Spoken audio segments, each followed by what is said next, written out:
Joe Biden is facing severe criticism on electric vehicles. Just now, President Biden sent a strong message to all electric vehicle manufacturers worldwide. His point is rather evident.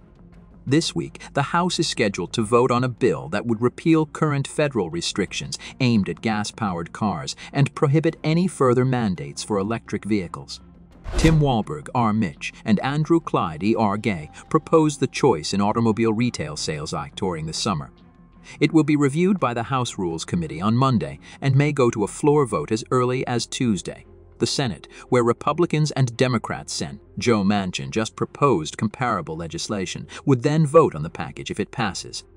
The House must pass the Choice in Automobile Retail Sales Act to block a radical and unattainable federal electric vehicle mandate that will cripple our auto industry and forever make our supply chain reliant on China.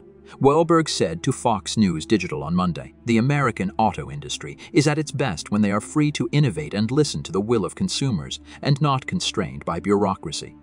If this mandate goes into effect, many American families will be priced out of the market and we will cede the leadership of this industry to China," he said. Instead, we must prioritize affordability, innovation, and freedom for each family to decide what car is best for them. Aim to block clean energy credits from automakers that offshore jobs is leadered by Marco Rubio. On Thursday, Reps. Andrew Clyde, R.J., and Tim Walberg, or Mitch, proposed the CARS Act. The CARS Act was proposed in July by Representatives Tim Walberg and Andrew Clyde. The bill was filed by Walberg and Clyde along with over a dozen other House Republicans, some months after the EPA made its most aggressive tailpipe emissions proposal to date. The White House predicted that by 2032, if the rule is approved, a startling 67 of new sedan, crossover, SUV, and light truck sales, up to 50 of bus and trash truck purchases, 35 of short-haul freight tractor purchases, and 25 of long-haul freight tractor purchases might be electric.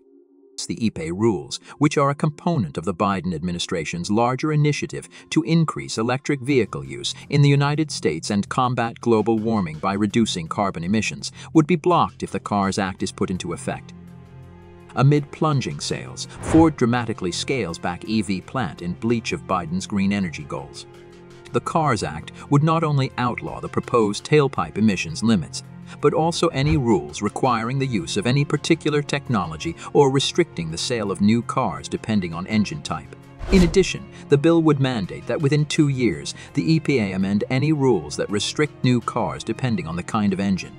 According to Heather Reams, president of Citizens for Responsible Energy Solutions, a right-leaning environmental nonprofit, aggressive electric vehicle only mandates take away consumer choice, stifle investment in alternate emission reduction opportunities, and benefit foreign adversaries like China with substantially more emission-intensive manufacturing than the United States, Fox News Digital reported. Congress is proud to support Rep. Walberg's CARS Act because it prohibits the Biden administration from imposing aggressive and unrealistic emissions standards on American consumers, so we can apply an all-of-the-above approach to the transportation sector and reward emission abatement instead of electric vehicle purchases, Reams stated. Republicans and energy experts have criticized the Biden administration's planned tailpipe pollution restrictions, which would affect automobile models from 2027 to 2032. There are many who contend that electric vehicles are more expensive, inefficient, and reliant on Chinese supply networks than conventional gas-powered vehicles. As of July 2023, the average transaction price for electric cars was $53,469, while the average price for gas-powered vehicles was $48,334, according to Cox Automotive statistics that took into account the substantial tax credits worth nationally, according to data from the Department of Energy. The median range of 2021 electric vehicles was 234 miles, while the average range of gasoline-powered cars was 403 miles. The Biden administration is pursuing a number of additional initiatives aimed at gas-powered vehicles in addition to the EPA's exhaust limits. Automakers have warned that the Department of Transportation's National Highway Traffic Safety Administration's harsh fuel efficiency standards might result in billions of dollars in fines, which would then be passed on to customers. The measures were proposed earlier this year. Organizations in the energy sector, such as the American Fuel Petrochemical Manufacturers and the American Petroleum Institute, have approved the CARS Act. Ford, for instance, reduced its intentions to build a new battery plant in Michigan, resulting in a more than 40% decrease in the production of lithium iron phosphate batteries. They're still making investments, but not as much as they had intended. Additionally, GM abandoned its goal to build 400,000 electric vehicles within a certain time period, citing the necessity to adapt to the decelerating trend in electric vehicle sales. Cars like the Chevy Silverado electric vehicle and Ford F-150 Lightning electric vehicle are no longer being produced by either company. Everyone seems to be braking hard and re-evaluating the situation after speeding into this electrified future. Dealers are basically cautioning us that pushing electric vehicles too quickly or forcefully without the necessary infrastructure and market preparedness might backfire severely. Ultimately, it all comes down to balance. Yes, electric vehicles may play a role in the future, but a more practical strategy that takes customer demand, technical preparedness, and economic ramifications into account appears necessary. Biden is being pushed by the dealers to slow down and not merely promote electric vehicles for his own financial gain. However, the Biden administration is just too eager to make a point and provide a favorable picture to the public. They're going to great lengths and even giving Ford billions of money to produce electric vehicles. But in a moment, more on that.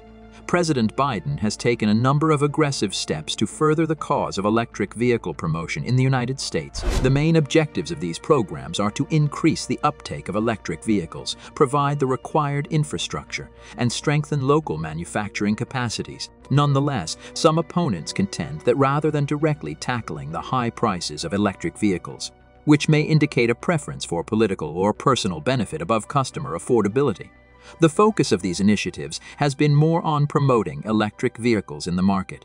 Let's examine a few of these maneuvers. It's a brave step to establish an ambitious goal of having 50% of all new car sales to be electric by 2030. While it doesn't specifically address the high initial price of these cars for customers, it does send a strong message about the administration's commitment to electric vehicles. Action plan for electric vehicle charging, even if the creation of a broad network of charging stations is essential for electric vehicle adoption. No one is attempting to address this at the moment, but it's a long-term infrastructure project that doesn't instantly lessen the cost burden on prospective electric vehicle customers. Expanding homegrown electric vehicle production, in addition to giving Ford around $9 billion to produce electric vehicles. Biden even prevented foreign companies from benefiting from electric vehicle subsidies. In other words, we don't want you to sell your cheap automobiles here in the United States. Our customers don't mind spending an extra $20,000 for American goods. These programs are definitely setting the stage for an all-electric vehicle future, but their main emphasis seems to be on the broader picture of electric vehicle adoption and industry support. However, things are not going as planned with this scheme. Turns out American families aren't all that enthusiastic about switching to electric vehicles. Well-known automakers like Ford and GM are under pressure. After spending billions to get these electric beauties to reach the shelves, they are now pausing. Ford is pulling back on its ambitious electric vehicle plan in Michigan, while GM is hesitant to increase the manufacturing of its electric trucks. What then happens when dealers have electric vehicles collecting dust on their lots? Reduce costs, that's the thing. We're talking about huge price reductions and alluring leasing offers meant to entice purchasers. However, these electric trips still come at a significant financial cost despite the price reductions. Did you know that on auto dealerships nowadays, electric vehicles are among the slowest moving items compared to their relatives with gas engines? Selling them is taking a very long time. Additionally, that money is simply lying there for dealers to make no money. Even with all the savings, electric vehicles are still somewhat costly. For example, the cost of a brand new electrified Ford F-150 may reach up to $50,000. You can see the issue when you contrast that with a standard F-150, which costs less than $37,000. The price differences are difficult to accept, even with tax credits. It's interesting to note that previous President Donald Trump has expressed doubts about the quick transition to electric vehicles in public. He's the man from back in the day who prefers the growl of a gas engine to the quiet battery-powered vehicle. To put it simply, Trump believes that electric vehicles are too costly, not enough useful, and a danger to the established auto industry. In essence, Trump is advising against placing all of your eggs in one basket, especially an expensive, untested one. Trump places a strong emphasis on economic nationalism. He believes that mandatory electric vehicles might be problematic for the U.S. car sector. After all, it's still early in the life of this new technology. Why invest much in it? Concerns he has include employment, the sector's future, and America's standing in the global auto industry. Even Trump has a point about how expensive electric vehicles are. Investing $50,000 on a brand new electric vehicle isn't for everyone, let's face it. Additionally, he's appealing to people's concerns about range. Is it really possible to use this device throughout a lengthy road trip without experiencing charging issues? Are electric vehicles the only way of the future, in your opinion, or should hybrids be given another chance? Tell me in the comments section below. Additionally, remember to use the like button and like this video while you're at it.